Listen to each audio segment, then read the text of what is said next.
Welcome to Broadband Action, the podcast presented by the Community Broadband Action Network. I'm Curtis Dean.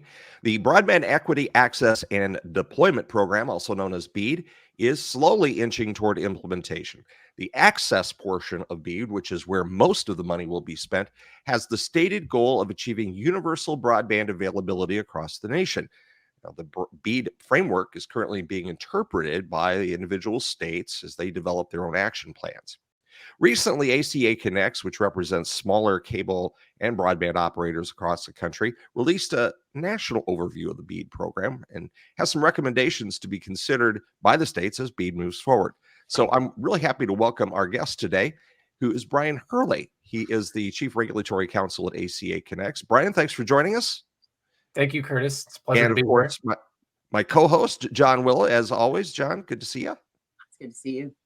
Right. We're excited to have you here, Brian, and talk about the report because there's some really good stuff here. And I wanted to start off with a very basic question. Provide an overview of what the BEAD funding entails and what its significance is here in the United States. Sure. Thank you, Curtis. So the BEAD program, as you said, Broadband Equity, Access, and Deployment program, it was a funding program that was included in the broadband infrastructure or bipartisan infrastructure bill that was enacted the end of 2021. And it's an unprecedented program. It's a $42.5 billion program that is intended to serve a number of purposes, but primarily it's to connect all unserved and underserved locations in the United States with high-speed broadband. To put it in perspective, the annual budget for the FCC's high-cost program is about $4.5 billion. So this is really an unprecedented in terms of size and scale. It's also a unique model. So it's very much a federal-state partnership. The NTIA, an sub-agency within the Department of Commerce, is charged with sort of overseeing the program, developing sort of the overarching framework, rules of the road. But it's ultimately the individual states and territories that are going to be awarding the funds to providers, and each state and territory will be conducting a competitive bidding process in order to make those awards. We are at a point in the process where, so essentially each state, last year NTIA basically they told each state what portion of the $42.5 billion each state was going to receive. And there was a formula that they followed in order to make those allocations. After that point, the states were then charged with submitting what are called initial proposals, which essentially lay out each state's blueprint for how they're going to award the funds, what requirements and obligations they will put in place for entities that participate in the program. And they submit those to NTIA for NTIA's review. Those were all submitted. The due date was end of the year 2023, so a few months ago. And now they're in the ball's in NTIA's court. They're in the process of reviewing those proposals. One state, Louisiana, has completely made it through the process. Its initial proposal has been fully approved. There are a handful of other states where NTIA has approved an what they call volume 1, so the first half of the proposal, but not volume 2. And then the rest of the states, NTIA is still reviewing both portions of the proposal. So there's a lot of work ahead, both for NTIA, in the states as they work out those final details. A lot of wheels in motion. A lot of wheels in motion, absolutely. Mm-hmm. A lot. So we can in short we can say that the goal of BEAD is universal broadband access in the United States. Brian, your report though shows that we could come up short unless we make some modifications to the initial plan. Can you talk a little bit about that and what that means? Are those modifications that are likely to happen? Is this a warning? How's that going? Yeah, so and maybe I'll just start by giving just a little bit of background on the report. So this is actually version 4 of our report that we just released a few weeks ago. It's something we put out the first version of this report shortly after the BEAD program was enacted. And what we've done is in the earlier phases of our report, we estimated the share of the funding that each state was going to get. Obviously, now that NTIA has actually announced those allocations, that part of the analysis is no longer relevant. We know what those numbers are, but going forward, we've been estimating sort of the numbers of locations that will be. We think there are numbers of eligible locations in each state and territory that will need to receive funding through the program, and then sort of what are the costs involved of connecting those locations. And one of the primary points of our analysis is looking at shares of locations that could receive fiber, which NTIA did establish that fiber. They have a term priority broadband projects, and those are projects that are served by end-to-end fiber. And there's it's an important concept within the BEAD program. States and territories essentially have to prioritize projects that meet that definition, except in areas that are really costly, what they call above what's called the extremely high cost threshold. Each state is going to have to set that threshold. But one of the top line conclusions of our report is we do think there's ample funding to connect all eligible locations with BEAD if the money is spent wisely. We think our sort of national level estimate is that there's enough BEAD funding to connect somewhere between 70 and 85% of eligible locations with fiber. And so under that analysis, the remaining locations would be served by other broadband technologies, fixed wireless, for example. The shares of locations that we think could get fiber varies quite a bit from state to state. There are some states where we think could easily connect all locations with fiber. There are others where, it's as low as 8 or 9% of locations, and it's no more than 30 or 40%. And it's sort of the just idiosyncrasies and how the funding allocations were made and applying, how the formula sort of drove those allocations. So,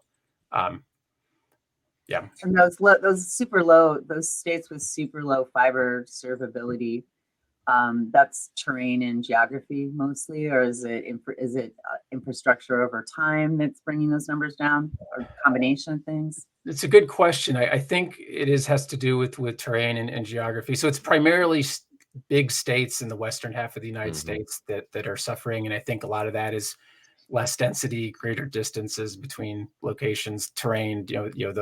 Those types of factors. The allocations were based largely on the share of unserved and underserved locations or unserved locations in each state and territory, but that doesn't necessarily take into account higher costs per location, which you're likely to see in those more sparsely populated western states. So I think that has something to do with it. But it is, I was just looking at Nebraska, South Dakota. I could go down the list. There are others, but kind of big states in the West are the ones that are kind of didn't do as well in terms of how far the money will go. And big states and states with low density, like you mentioned, those very rural areas. Texas is obviously one of the big ones because it's such a gigantic state, and it's also very rural, at least the western parts of it. So let's talk a little bit about, we know that sometimes people that listen to our podcast may not understand the economics of building fiber. Why is it so much more expensive in these highly rural areas? So, I think a lot of it comes down to density and the distances between locations. I think with a fiber build, a large share of the costs come from just the per mile costs of building out the fiber, both including the labor involved. And so when you get into scenarios where it's just a few locations per mile, the costs really start to increase substantially. And those are the kinds of scenarios where it becomes increasingly challenging to make the business case, even with the addition of funding to build fiber in those situations. And there may be other factors as well in terms of terrain and geography, if it's, you have to go underground and other factors like that. But I think those are some of the key ones.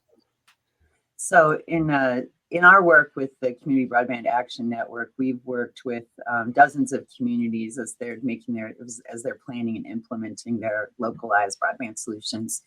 One of the things that we find with our communities in particular, who this is just my opinion, my observation, but a lot of communities, even though they haven't necessarily had a fiber network, they've been thinking fiber forward for a long time. So every time they do a street project, in some states a highway project, they've been dropping conduit for years, so that if we need to put something in there, we can. So now that all of the rubber and the road are meeting, will those states and those communities who have gone to all that effort to drop all that conduit, are they at an advantage now in any way? Because that can give them a head start? It certainly could. I mean, I think the providers who are considering whether to participate and where to bid and how much to bid, they're going to be looking really closely at the costs involved, both whether they can make the business case for participating, what are the the opportunity costs, what are the other investments they could make instead, where are there other places they could put their money and get a greater return. And so I think states, localities that have taken steps to pave the way for those deployments, to reduce barriers to, I think those states are putting themselves on a good footing to attract, the best possible, maximum possible participation from providers in the program. And that's another aspect of this that we've been very, we've always been saying, it's very important to,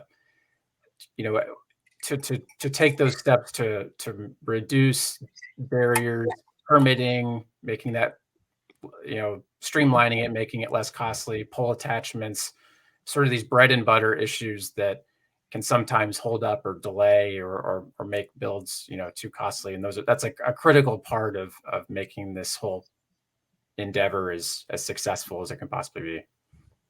To give you a real world example of that, Brian, we have a C-band member who was awarded some state funding for a project in a very rural area, and has discovered that very rural area the terrain is a challenge. And so this operator wanted to do what he has done in many other areas, where he would do the fiber would be installed in the shoulder of the road, the gravel road or a paved road. Easy access, and then buried there. In this particular county, unfortunately, the county has a regulation that absolutely no underground facilities can be in the road, and it's really could be the difference between whether this project happens and 200 people get fiber or not. So that's an example of the kind of local regulatory restrictions that can make a huge difference in these projects. Like you were saying, Brian, great expression, bread and butter issues. Sometimes it just comes down to that last detail. And that's why I was kind of wondering, how people have been prepping feverishly, but didn't make a difference in the end, right? Right. Yeah. And I applaud those states and localities that have been taking those steps. And I'm optimistic and hopeful that will pay off in the long run for them. The 2024 C-band Spring Summit is coming up on April 9th, 2024, and we would love to have you join us either in person or online. The summit will be held from 2 to 5 p.m. on April 9th. It's held at the Stony Creek Hotel in Johnston, Iowa. But like I mentioned, we'll be streaming it live as well. All you have to do is register, and you'll get that link. We are really excited about our great topics that we have lined up and the speakers who will present on those topics. None other than Gigi Sohn, a legend in the broadband industry and currently the executive director of the American Association for Public Broadband. She's our keynote. She's going to be talking about defending the public broadband model, something that's near and dear to our hearts here at C-band. We also have a great session with Ken Demlow from HR Green Fiber and Broadband, and he is going to be talking about the funding opportunities that exist even beyond the BEAD money that is coming down the pike. And finally, John Willow and Brie Delavu are two of our champions here at the C-band team, are going to be talking about equity starts at home, uncovering your community's unique assets. Again, we hope you can join us. It is coming up April 9th, and it will be live in person at Stony Creek Hotel in Johnston, Iowa, or you can join us online. Just go to our website and register. Click the link you see on the screen, and you'll be registered in no time. And we really look forward to having you as part of the C-band Spring Summit. So, question on return on investment, right? Most of these networks are being built by private entities, and private entities are in the business to make a profit. What is the kind of return on investment in years of payback that your report talks about makes something attractive versus makes someone turn it down? So that's a good question. I mean, I'm sure there are variables that will affect this, make this a different calculus for different operators. In our report, we used an estimate of a 5-year payback period. That's in calculating what we think the provider match would be, and then we use that to calculate an estimated extremely high cost threshold. We thought that was a reasonable, estimate, and but of course there will be factors that some providers may want to have different expectations or demands on a payback period. Yeah, that is very much an individualized decision. Of course, we have C-band members that are some public entities that have a much longer view, right? Their investments, they're okay with longer than 10-year paybacks, or even longer in some cases. And then other companies, it's just, they have to answer to shareholders. They have to answer to their members if they're a cooperative model. Right. And it becomes a little bit of a political issue if you're a company and you serve a membership base, and to explain to those members why you're spending their money to serve an area that is not in your current service footprint. And they've got to understand that, it's the rising tide lifts all boats. But hey, if I'm used to my dividend at the end of the year, like many of these companies give to their shareholders / customers, I may not be happy if I don't get my dividend because you built fiber 2 counties away. So that's always a factor that you have to take into account with these projects. Absolutely. It'll be interesting to see as that rolls forward too, like what the industry pushback is. Like, we are all in the realm right now of like, what does the government say? What do localities say? We're watching the money move around. Yeah. But once things are really set in place, it will be interesting to see what other sectors of the industry bubble up with bread and butter issues that will Right. towards getting all of this done. Absolutely. And speaking of that, one thing that's going to be coming up at some point is as the number of locations decreases, the cost per installation is going to rise. And in our little pre-conversation, you said that you thought that we could that those two could meet and still have enough to get everybody covered. Do you have any thoughts on like what that might look like? Yeah, no, there are kind of two different phenomena that are kind of going on here. So as we lay out in our report, as we've done successive versions of this analysis, the number of eligible locations or locations eligible locations that we think there will be at the time when states are actually going forward with these sub-grant processes, that number keeps shrinking over time, and that's because locations are essentially getting taken off the table for BEAD, both as providers continue to build out and extend service to locations that would have previously been unserved or underserved. They're also within the BEAD program, as NTIA has implemented it, there are some other categories of locations that get taken off the table. One is the so-called committed locations. So if there's a location where a provider has an enforceable commitment under another grant program, federal grant program, to serve that location, then that can be removed from the pool of eligible locations for BEAD. There's also a related category of planned service. So if a provider can demonstrate that it's sort of in the process of bringing service to a location and kind of substantiate that, there are opportunities for those to also be removed from the table. and that's all a moving target. That's going to continue to play out as the program, as we go forward. But at the same time, kind of as you mentioned, the locations that providers are using their own capital to serve it's the lowest hanging fruit that gets picked first. The lowest cost locations are more likely to get that service sooner. So what that means is, the number of locations shrinks, but the ones that are left over tend to be the higher cost locations. So our sort of analysis of cost per location and those kind of metrics, I think we're likely to see that continue to rise, but we're working against the baseline is a lower number of actual locations that need to get served in the first place. So I think we'll still continue to see some of the positive trends that we've been documenting of just the money kind of being able to go further. You think there will be enough to get those hard to reach locations that might need fixed wireless or other technologies to bring it to every door, to bring broadband to every door? I mean, our report thinks that there will be. I mean, I know that the very, very tip of the end of the hockey, the very, very, very highest cost locations are always really challenging to serve. And I think even when we were building out telephone service, I don't think we ever got 100. So there may be I may have to have an asterisk. It's really 99.99, but I think there's enough funding to get really, really close to that, full deployment. I wanted to, you mentioned committed locations, and those are going to be kind of, if we take those out, right? Enforceable commitments.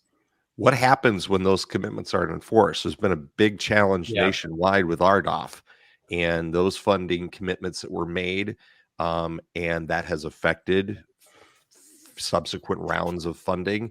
And some of those RDOF funders have now basically reneged on their agreement to do it. So are you taking those into account? Are you saying they're no longer committed because provider XYZ is pulled out? Yeah, that's a good question. I know that there has been, with the RDOF program in particular, some of the companies that are not, following through on those commitments. I do believe we are taking that into account, and that's something we'll kind of keep monitoring as this, as this goes forward, and other programs are, being taken into account as well. So Good.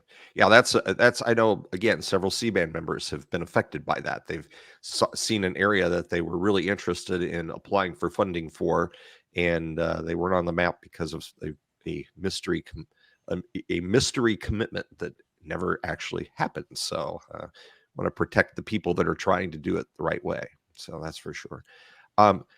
Very high cost locations. We've talked a little bit about the fact that fixed wireless is going to play a role here. And I want to talk about that in just a minute. But satellite is really kind of off the table for BEAD, isn't it? Or is Elon still trying to grab some of this?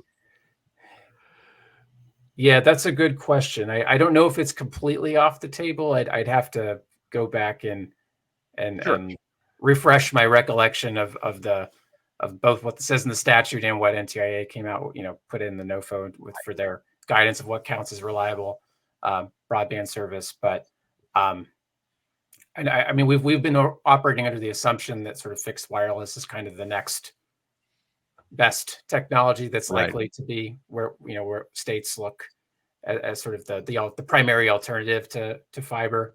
But we may see states also, some interest in looking to satellite as well, given the the costs. Giving states the latitude to make those local choices if that's beneficial for their citizens versus mandating, no, you absolutely can't do that. I mean, satellite would not be a good choice, say, in Iowa or Pennsylvania, simply because there are other ways to accomplish that goal. But Alaska, that's a lot different story there. So we have a member of our NDIA cohort in Tennessee, and they're big. There's a whole group that's focused on this one location that's like on a mountain, right, in the middle of the hills, and it's an example case, right? It's just like, what are we supposed to do with this? but it's something that we talk about in our group. And for those kinds of locations, satellite might be an answer. I'm ignorant on some of these particulars, and I don't really understand how the government would be involved in satellite. But maybe not really involved as far as running it, but it's another way to deliver internet through a private entity that is public entities like states and counties, and they can get funding to subsidize. No, that's what I'm saying. Like, I don't know how it fits into the funding mix, the allocation. Starlink has applied for rounds of funding in the past to help support their satellite broadband deployment.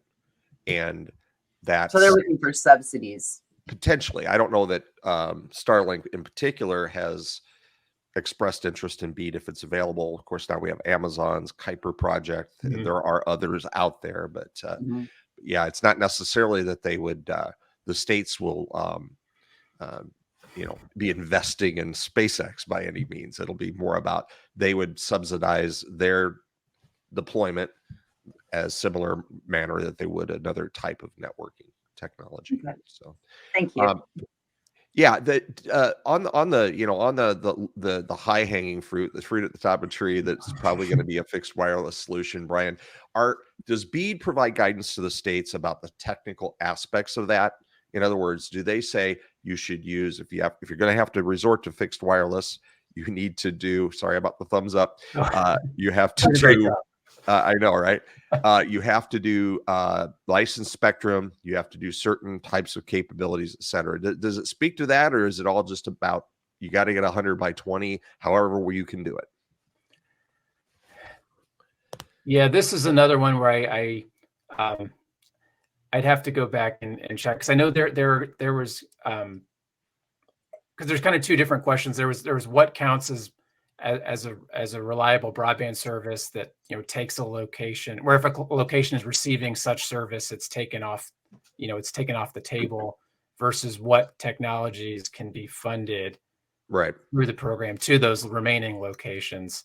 I don't have those details at my fingertips. So I don't want to just shoot from the hip on that. But no problem. Didn't want to stump you. We make a habit of not stumping our guests, but that just came to mind as we're talking about it. I know some of the state plans I've seen have been pretty, and not BEAD, but prior to BEAD funding, have been pretty stringent on technical requirements for fixed wireless, to the point where it's we haven't seen a lot of fixed wireless successful grants in some of the areas, in some of the states. And they're doing it for the right reasons, obviously, but a lot of fixed wireless providers are using unlicensed technology because the equipment cost is so much lower. If they use licensed frequencies and whatnot, then the equipment costs are higher, licensing costs are higher. It just increases the cost to deploy that service. So, well, as we wrap things up here, Brian, one thing that we didn't really talk about here so far is for you to talk a little bit about what ACA Connects is and what you do, because I've been involved with your team for a long time, but the people listening and watching may not know. So here's your elevator speech opportunity, Brian. Sure. So ACA Connects, we are a trade association. We represent about 500 smaller and mid-sized broadband providers. Our members operate in all 50 states. They are collectively expanding their networks substantially in order to bring service to areas that either lacked it, or to bring competition to areas. They are given that our members primarily operate or generally operate in more rural areas, smaller communities. So they're well positioned to participate in programs such as BEAD. So our members are closely interested in the program and closely following the activity in their respective states. And ACA Connects throughout the process has been playing a role to help them navigate the process, and well as to help them connect with their state broadband offices, kind of have those conversations, build those relationships. Ultimately, think this program will be, much more successful if it can encourage participation from smaller, community-based providers that have skin in the game in their communities. They've been providing service for a long time. They have that technical and operational expertise. They're providing high speed, networks to incorporate those providers into this program. So. Well, I think the nation would be well served if a majority of the BEAD funding does go to companies like your members, as opposed to the giants. And I know there's a lot of concern among some of the smaller operators nationwide that the giants will swallow up all this funding. But I'm pretty optimistic that because the states will get to make these local decisions and have a strong feedback on how that process goes, I'm pretty confident we're going to see a lot more little guys with strong community focus. And of course, that's our mission here at C-Band, is to support them. So, Brian, thank you so much for coming on. We appreciate your time today. And thank you for all that ACA Connects does for our small providers across the nation and C-Band member providers as well. And we are excited to be able to see you guys this spring for our events here in Iowa, and we'll run into you down the road as well. So Absolutely. Thank you very much for coming on. Thank you. Thanks a lot, Brian. Brian Hurley with the ACA Connects has been our guest today on Broadband Action. Thanks for joining us.